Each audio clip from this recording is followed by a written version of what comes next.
عید کی خوشی ہم کیوں مناتے ہیں؟ پہلے میں یہ تھوڑا سا واضح کر دوں کہ رمضان کا مہینہ اللہ نے پورا ایک ہمارے لیے خوشی کا مہینہ بنایا ہے، جس میں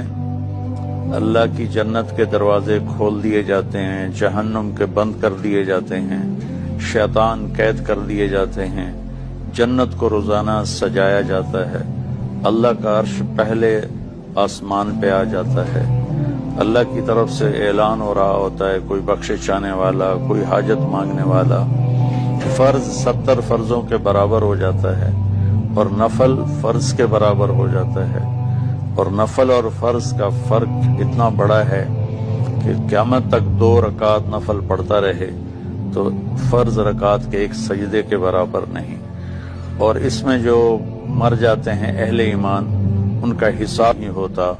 ان کو قبر میں منکر نکیر نہیں آتے،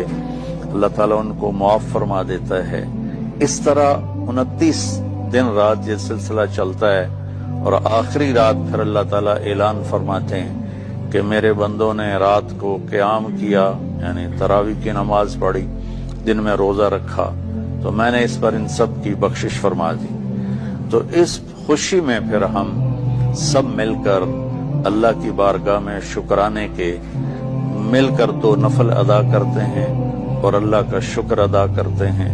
کہ یا اللہ تیرا شکر ہے، تو نے ہمارے گناہوں کو معاف فرمایا، جہنم کو ہم پہ حرام کیا، جنت کو ہم پہ واجب کیا۔ اصل تو عید کی خوشی کی یہ وجہ ہے۔